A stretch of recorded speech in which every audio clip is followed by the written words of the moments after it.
December 20th, 1943.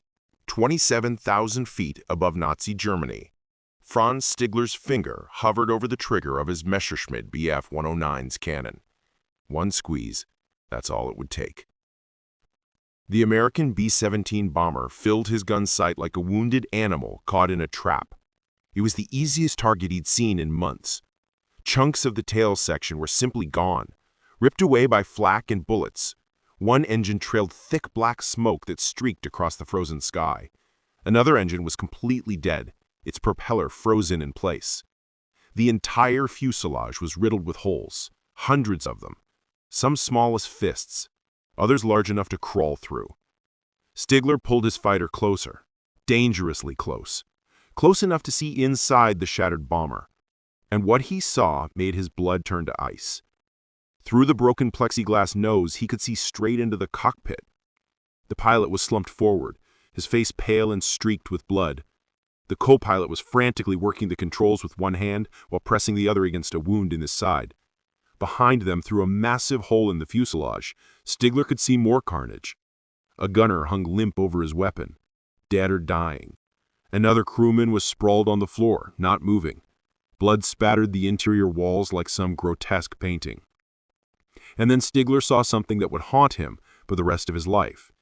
In the waist section of the bomber, barely visible through the torn metal, a young crewman was desperately trying to give first aid to his friend. His hands were shaking. His face was twisted in terror and desperation. He was just a kid.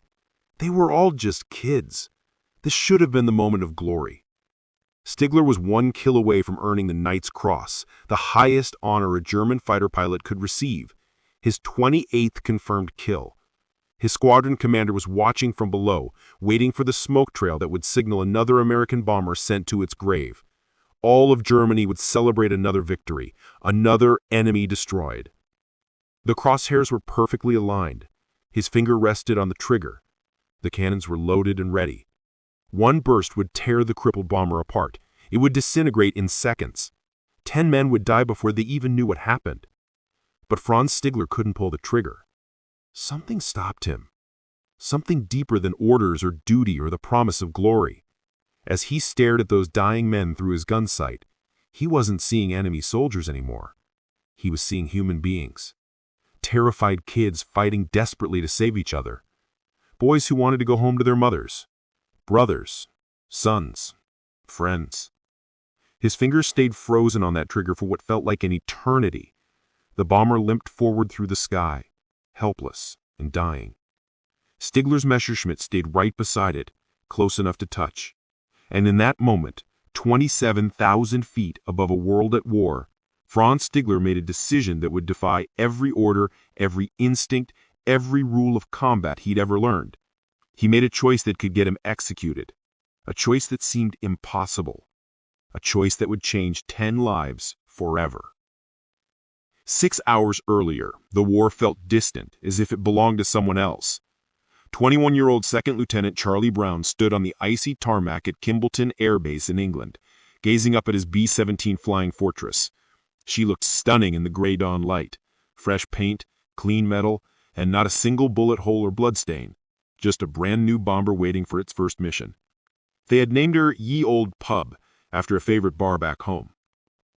Charlie looked young for his age. He had a baby face and still got carded at bars. But he was the pilot and aircraft commander. 10 lives depended on him today.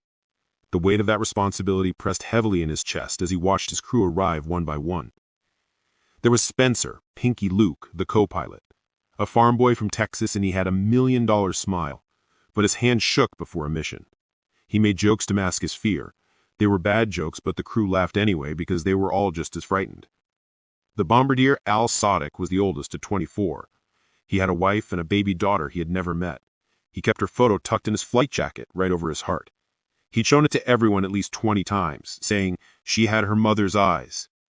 The navigator Bertie Coulomb was a math wizard from Maine who could figure out flight paths in his head faster than most could do it on paper.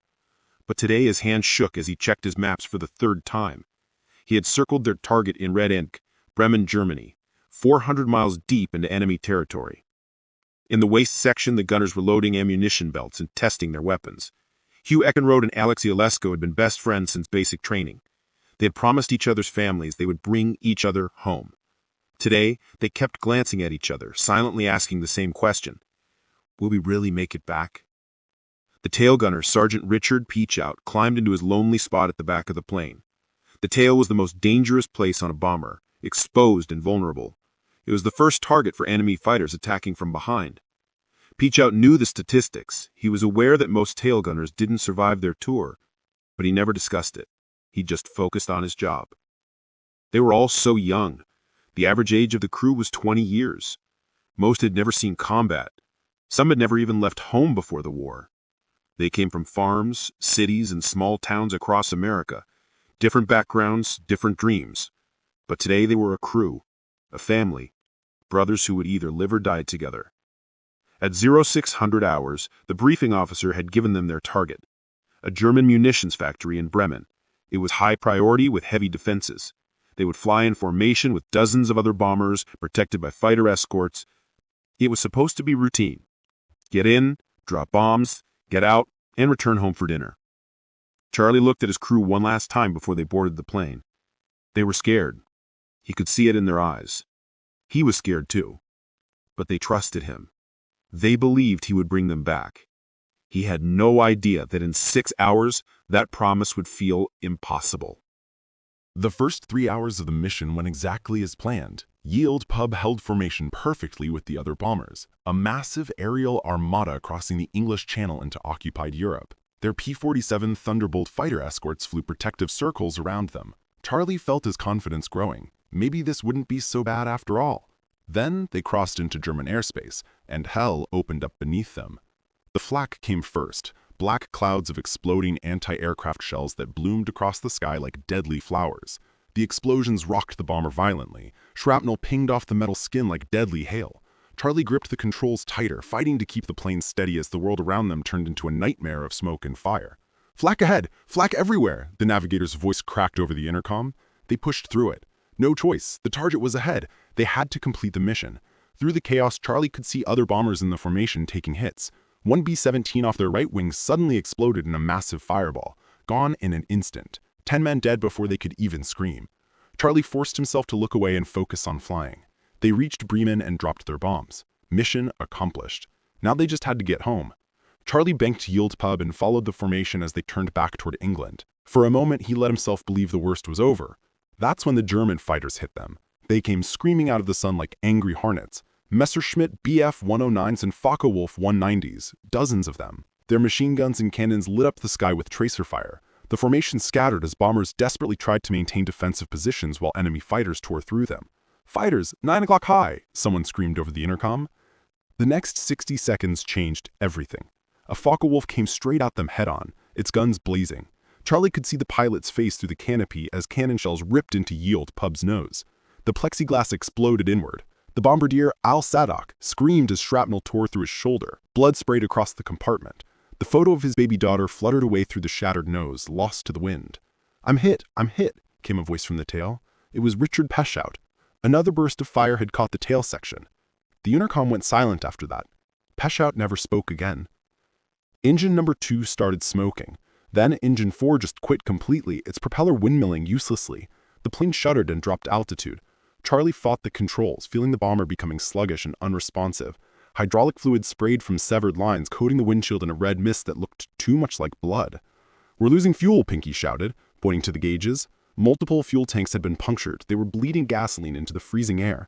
Another fighter made a pass. More hits. The waist gunner, Hugh Eckenrode, took shrapnel in his leg and collapsed. His friend, Alex, abandoned his own gun to drag him to safety and desperately tried to stop the bleeding with his bare hands. The oxygen system failed. The cabin pressure was gone. Men gasped for air in the thin atmosphere at 27,000 feet. Charlie's vision started to tunnel. His head pounded. He pushed the nose down, diving for thicker air where they could breathe.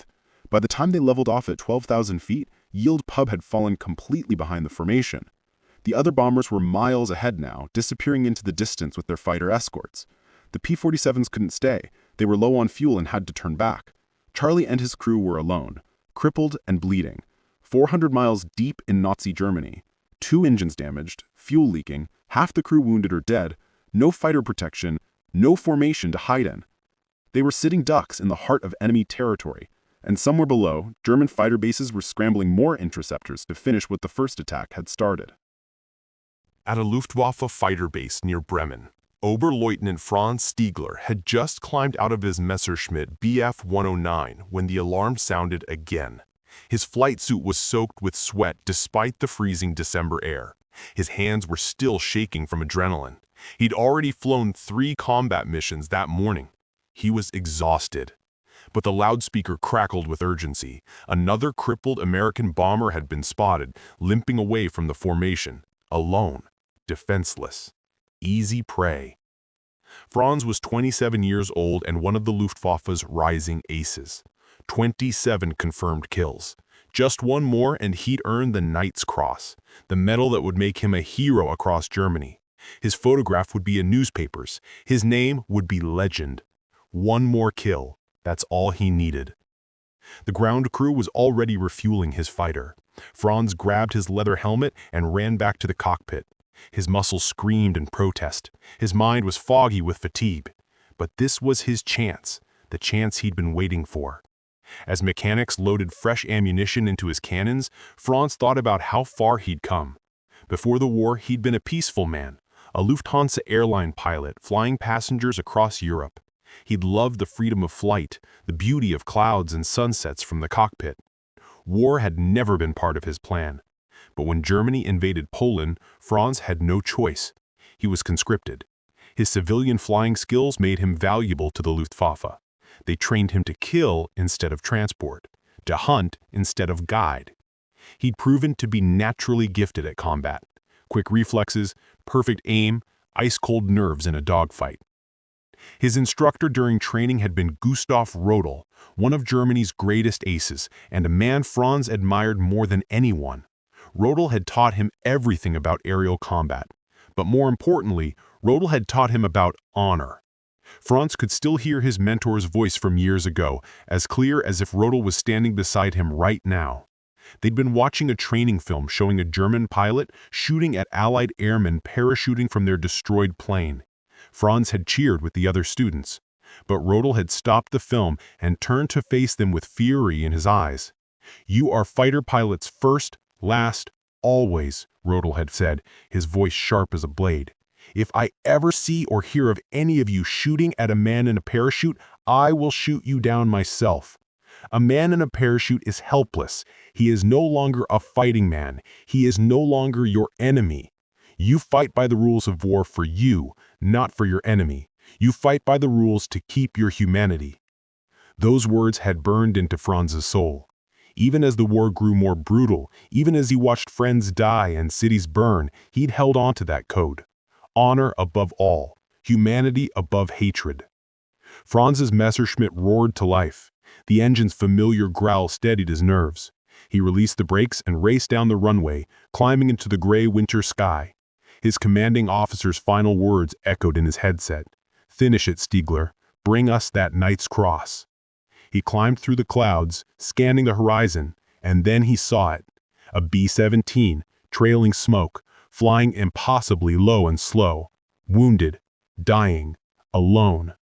Franz armed his weapons and dove toward his prey, lining up for the perfect killing shot. Franz positioned his Messerschmitt behind the crippled B-17, his finger resting on the trigger, the standard attack position, come in from behind and below where the gunners had the worst angles. Aim for the engines or cockpit. One burst and it would be over. But something made him hesitate. The bomber was flying so slowly, barely staying airborne. It was wallowing through the sky like a drunk staggering home. Franz had to throttle back his own engine just to stay behind it without overshooting. This wasn't right. Something was very wrong with this aircraft. He pulled closer, closer than he'd ever flown to an enemy bomber. Close enough to see details that made his stomach turn. The tail section was shredded, metal twisted and torn like paper. Through the gaping holes, he could see the tail gunner slumped in his position, clearly dead. His head hung at an unnatural angle. Blood had frozen on the fuselage in dark streaks. Franz moved his fighter up alongside the bomber, almost wingtip to wingtip. He could see into the waist section now. One gunner was lying motionless on the floor. Another had abandoned his weapon and was pressing his jacket against his friend's wounds, his face pale with terror and desperation. The kid couldn't have been more than 19. His hands were covered in blood. Franz pulled even with the cockpit and looked directly inside. What he saw there would haunt him forever. The pilot and co-pilot both looked like ghosts. The pilot had blood running down his face from a head wound. The co-pilot was slumped against his seat, clearly injured. Both were struggling just to keep the plane in the air. Through the shattered nose, Franz could see the bombardier lying wounded, being tended to by the navigator. This wasn't a bomber anymore. This was a flying coffin. These men weren't warriors capable of fighting back. They were helpless, defenseless, already defeated. And in that moment, Franz heard Gustav Rodel's voice in his head as clearly as if his mentor was sitting in the cockpit beside him. A man in a parachute is helpless. He is no longer your enemy. These men were in a parachute. It just happened to be made of shredded aluminum and prayer. Franz's finger came off the trigger. His heart was pounding. His mind raced through the implications. If he let them go and anyone found out, he'd face a firing squad. Aiding the enemy, dereliction of duty, treason, the charges would be endless. But if he shot them down, he'd never be able to live with himself. The pilot in the B-17 suddenly noticed Franz's fighter beside him. Their eyes met through the shattered cockpit glass. Charlie Brown's face went white with terror. He was waiting for the end, waiting for the guns to fire and blow them all to pieces. Instead, Franz did something that had never been done before in the history of aerial combat. He raised his hand and waved. Charlie and his co-pilot stared in disbelief. Was this some kind of cruel game? Franz waved again, then pointed downward repeatedly. Land. Land in Germany. You'll be prisoners, but you'll be alive. Your wounded will get medical care. Charlie shook his head firmly. No. They were going home or dying in the attempt. Franz understood. He would have made the same choice. So he made a decision that was either the bravest or the most foolish thing he'd ever done. He was going to escort them. He tucked his Messerschmitt into tight formation with the bomber, flying so close their wingtips were just meters apart. If anyone on the ground saw them now, they'd assume this was a captured American bomber being escorted by a German fighter. It was the only way to protect them. They flew like this for 30 agonizing minutes, past German flak positions that held their fire when they saw the Luftwaffe fighter, over towns where soldiers pointed at the strange formation. Franz stayed glued to their side, his heart hammering in his chest every second. Any moment, another German fighter could appear. His own squadron mates could show up and demand to know what he was doing. Below them, the landscape slowly changed from German countryside to occupied territory. They were getting closer to the coast, closer to Allied airspace, closer to safety. Franz kept his eyes scanning constantly, watching for threats, protecting his enemies like they were his own wingmen. He was guarding American airmen with his life, committing treason with every passing mile. And somehow, despite everything, his training and his orders and his duty demanded, it felt like the most right thing he'd ever done. The gray waters of the North Sea finally appeared on the horizon, the boundary between German-controlled airspace and freedom. Franz knew he couldn't go any further. British fighters patrolled those guys and they'd shoot him down the moment they spotted him. This was where it had to end. Over the cold, gray waters of the North Sea, Franz Stigler pulled his Messerschmitt up alongside the crippled B-17, one final time. The English coast was visible in the distance, a thin, dark line on the horizon. Safety was just minutes away for the American crew. But for Franz, every second he stayed here increased his danger. British Spitfires could appear at any moment. He looked across the narrow gap between the two aircraft. Charlie Brown was staring back at him, his face a mixture of disbelief, exhaustion, and something else. Gratitude. Both pilots locked eyes for a long moment. Two young men from different worlds, enemies by uniform and flag, but in this moment, connected by something deeper than war. Franz knew he'd never see this American again. He didn't know his name, didn't know where he was from or whether he'd survive the flight home. But he needed to say goodbye somehow, to acknowledge what had just happened between them. Slowly, deliberately, Franz raised his right hand to his forehead. Not the stiff Nazi salute that had been drilled into every German soldier, but a pilot's salute, a warrior's salute, a gesture of respect from one airman to another. Charlie Brown's eyes filled with tears. His hand was shaking as he raised it to return the salute. His co-pilot, Pinky, did the same. Behind them, through the broken fuselage, the surviving crew members who could see were saluting too. Franz held his salute for 3 heartbeats. Then he pushed his throttle forward, peeled his fighter away in a sharp banking turn, and disappeared into the clouds. Back toward Germany, back toward the war, back toward an uncertain fate if anyone ever discovered what he'd just done. Charlie watched the Messerschmitt vanish into the gray sky. Part of him couldn't believe what had just happened. A German fighter pilot had escorted them to safety, had protected them from his own forces, had saved their lives when he could have easily taken them. "Did that really just happen?" Pinky whispered. Charlie didn't answer. He was too focused on keeping the dying bomber in the air for just a few more minutes. The English coast was getting closer. They were going to make it. Against all odds, they were actually going to make it. The old pub limped across the channel and crash-landed at the first airfield Charlie could find. The bomber hit the ground hard, skidded across the grass, and finally shuddered to a stop. Ground crews rushed toward them and stopped dead when they saw the damage. They couldn't believe the aircraft had stayed airborne. One mechanic counted over 200 holes in the fuselage.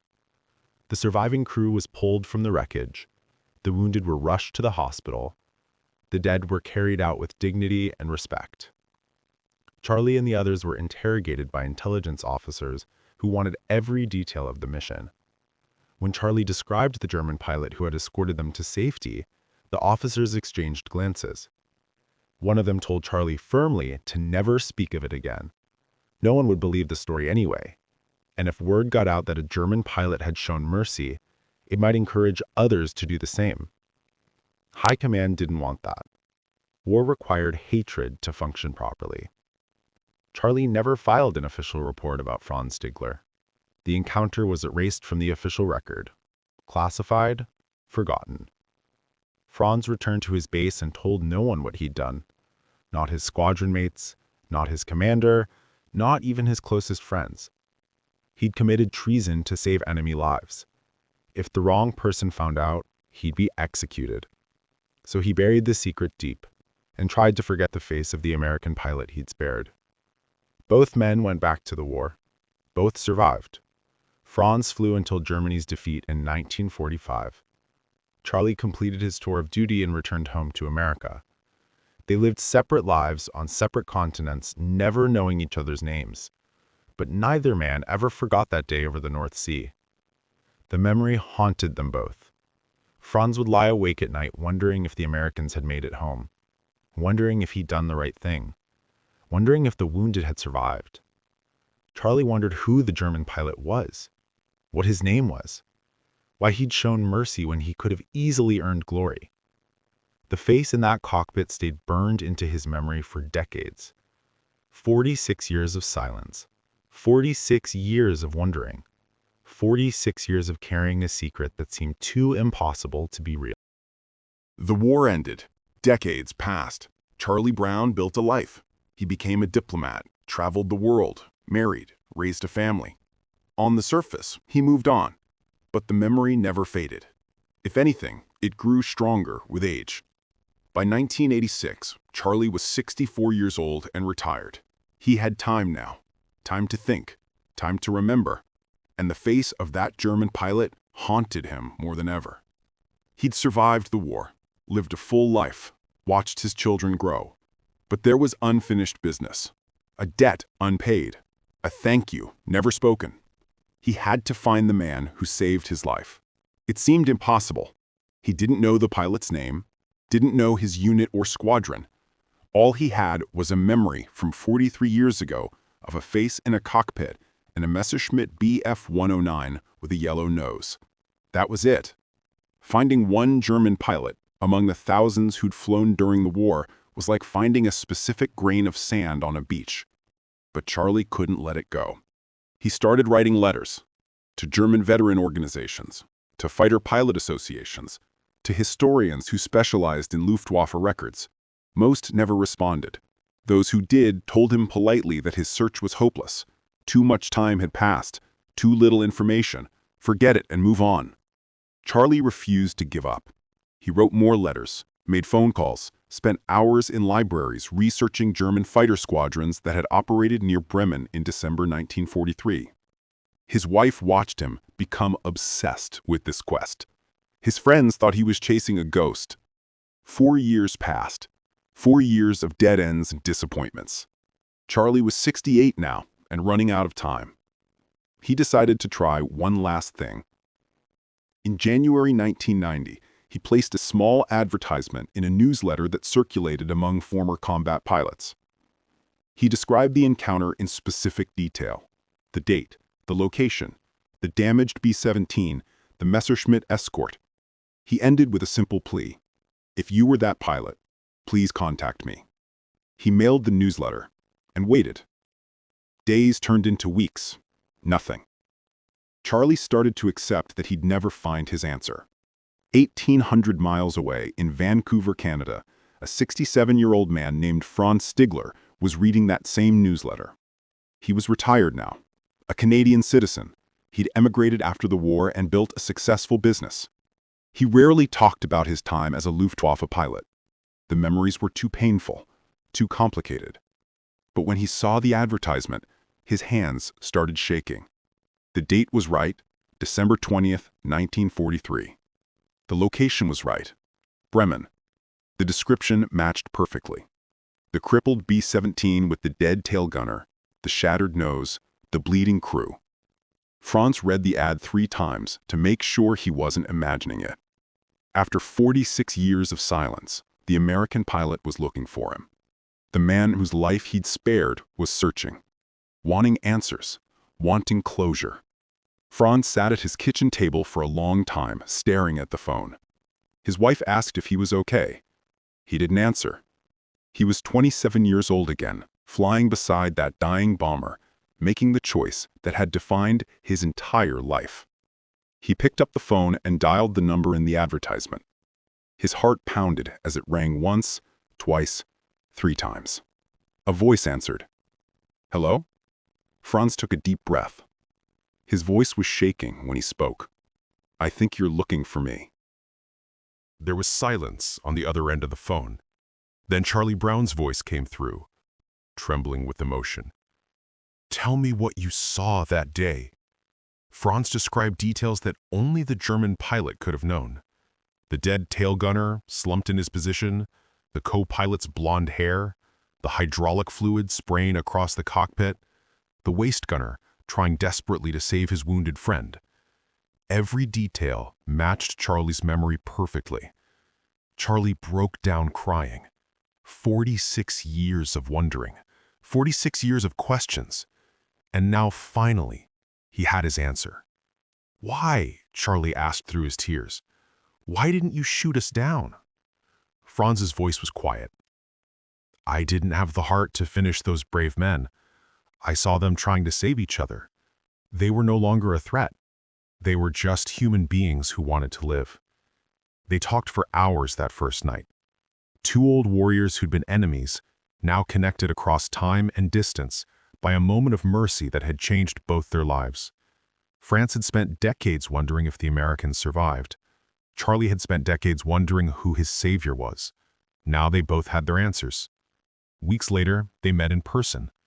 2 elderly men embracing at an airport like long-lost brothers. They spent days together, talking, sharing stories, filling in the gaps of that December day in 1943. Their families watched in amazement as the bond between them grew stronger with each conversation. They became inseparable. Phone calls almost every day, visits several times a year. They traveled together to air shows and conferences, sharing their story with audiences who sat in stunned silence. Young and old alike were moved to tears, hearing about the moment when humanity triumphed over hatred. "You didn't just save 10 lives that day," Charlie told Franz during one of their talks. "Those 10 men went home and had families, children, grandchildren. You saved generations, Franz. Hundreds of people are alive today because of what you did."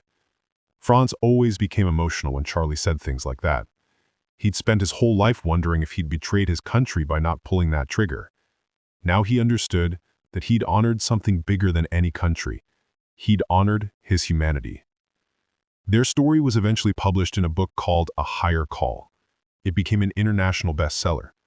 Millions read about the mercy shown at 27,000 feet. Schools used it to teach children about the power of choosing compassion over violence. Military academies studied it as an example of honor in combat. In 2008, both men died within months of each other. Franz passed away in March. Charlie followed in November. Their families believed they'd been waiting for each other, even in death. Brothers until the very end. Their sons remain close friends today, continuing to share their father's story. Because the lesson is timeless, and more important now than ever. In a world still torn by conflict and division, Franz Stigler and Charlie Brown prove that even in humanity's darkest hour, even in the middle of total war, one person's choice to see human beings instead of enemies can echo across generations. Honor isn't about how fiercely you fight. Sometimes the greatest courage is knowing when not to pull the trigger. The highest calling isn't destroying your enemy. It's recognizing that your enemy is human, just like you. That's the legacy two old pilots left behind. A reminder that mercy, honor, and humanity can survive even in the heart of hell itself.